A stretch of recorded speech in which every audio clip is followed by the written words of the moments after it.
The Forgotten Canary. There was once a little canary called Feathers. He lived in a blue cage in Catty's nursery, and he belonged to Catty.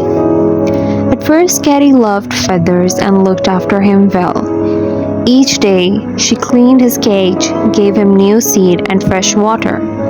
At tea time, she gave him a lump of sugar, and every day she looked for a bit of ground salt to give him for a treat. Then, when it was no longer fun to look after him, Catty began to get tired of him. She gave him no groundsel. She forgot his lump of sugar. One day, she didn't clean his cage. Another day, she didn't give him any fresh seed because she thought he had enough. She didn't guess how he looked forward to turning over fresh seed every morning. And then, worst of all, she forgot his water. Mother saw that he had very little water and scolded Katy, and the little girl was ashamed. For 4 days, she cleaned his cage properly, gave him food and water, and even picked a bit of groundsel for him, and put in a dish of water for a bath. Then she forgot again. Feathers was very unhappy. He could not sing because he was so thirsty. 20 times a day he went to his water dish and looked at it with his head on one side, hoping and hoping that there might be just a drop of water there. But of course, there wasn't. "Tweet, tweet!" called Feathers loudly. Katy was putting her dolls to bed and took no notice. "Tweet, tweet!" called Feathers again. It wasn't a bit of good. "I'm in this little cage and I can't get out to find food and water for myself," thought the canary sadly. "If I were a sparrow, I could hunt for seed for myself. If I were a chaffinch, I could go to the nearest pool for a drink. But I'm a canary in a cage, and I can't look after myself at all." Poor little canary, he had no drink for 2 days, and the seed in his little dish was nothing but husks. It was dreadful. He dropped his little yellow head and thought he would die. "Have you fed the canary this morning?" said Mother, putting her head in at the door. Katy knew she hadn't, and she knew that Mother would be very angry with her if she found out that her canary had no food. So what did the naughty little girl say? "Oh yes, Mother, Feathers is quite all right." It was a naughty story, and Katy was ashamed of herself for telling it, and went very red. But Mother didn't see her red face. She was busy and went off to do some ironing. "I can give Feathers some food and water at once," Katy said to herself. "Then it won't be a story." But it was a story, wasn't it? And do you know, just as Katy was going to take down the cage to clean it, Mother called her.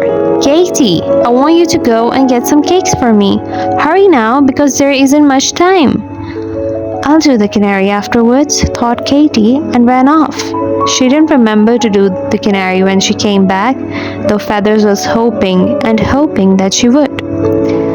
The next morning, very early, a little brown sparrow looked in at the nursery window. He sometimes came to have a word with Feathers. He chirruped to him. "Chirp, chirp! How are you, Feathers?" "Not at all well," said poor Feathers sadly. "I have had no food and no water for a long time. I think I shall soon die." "I'll bring you something to eat," said the sparrow. He flew off and came back with a few seeds in his beak. He sat on the cage wire and dropped them through. "I can't bring you water," he said. "I don't know how to. But Feathers, I'm going to tell the little pixie who lives in the rockery. She may be able to help you." So he flew off to tell Chinks the pixie. Chinks was angry and sorry to hear about poor Feathers. "I won't let that horrid Katy have a canary," she said. I won't. I'll rescue Feathers myself and set him free." "But Chinks, if you do that, everyone will see him flying about and he will be caught again," said the sparrow. "You know what a bright yellow he is. If only he were a common brown like us, he had never been noticed." "Don't bother me for a moment," said Jinx. "I want to think." So she thought hard whilst the sparrow sat by in silence. I believe there's a pot of brown paint in the gardener's shed, said Jinx at last, getting up. I'll rescue Feathers, paint him brown, and let him live with you sparrows. You can teach him how to find seeds, can't you? Certainly, said the sparrow, pleased. May I come with you and see what you do, Jinx? He went with Jinx. The pixie flew in at the nursery window. Katy was having her breakfast downstairs with her mother. There was no one in the nursery. Jinx set down the brown paint on the windowsill and flew to the cage. Feathers, are you well enough to fly out of the window if I open your cage door and set you free? She asked. I think so, said the poor canary, who felt very weak indeed. I'll try, but what will Katy say when she finds my cage empty? Hadn't we better leave a note for her to say that I've gone? Yes, said Jinx. We will leave a note and I will write it. She went to where Katy kept her writing things and tore off a sheet of paper. She took a pencil and wrote. Jinx opened the door of the cage and Feathers flew out. He managed to get to the windowsill and there he perched, feeling rather wobbly. Jinx put the note at the bottom of the cage and then shut the cage door again. She flew to the windowsill and picked up the pot of paint. Just come with me to the holly tree, she said.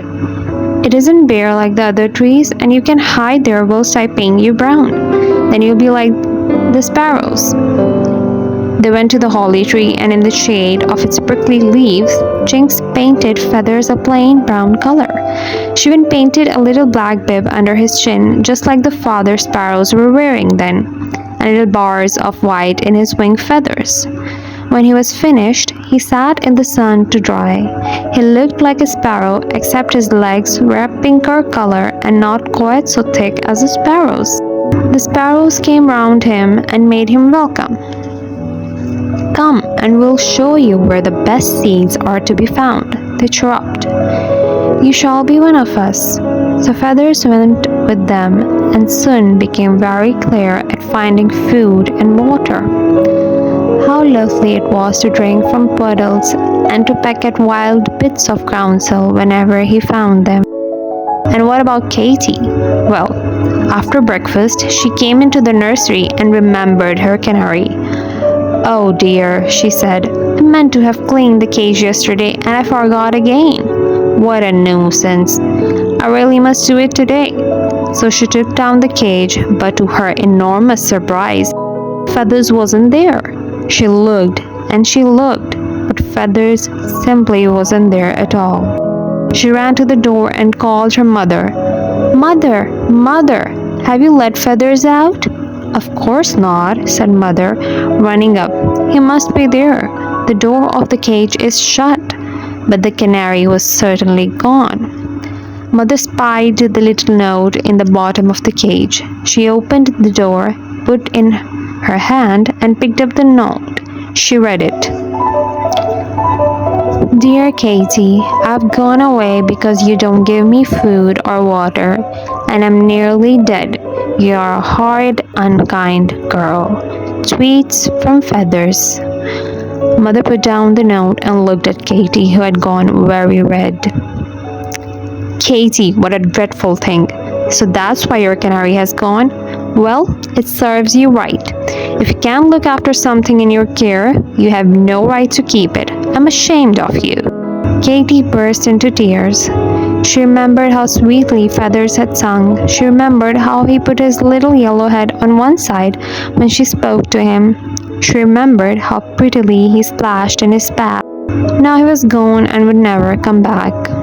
It serves you right, said Mother. I only hope poor little Feathers will be able to feed himself out in the garden. She need not have worried. Feathers is quite all right with the sparrows. The only thing is, he got caught in the rain the other day, and some of the brown paint came off, showing his yellow color underneath. So if you see a sparrow with patches of yellow, you will know who it is. It's Feathers. The end.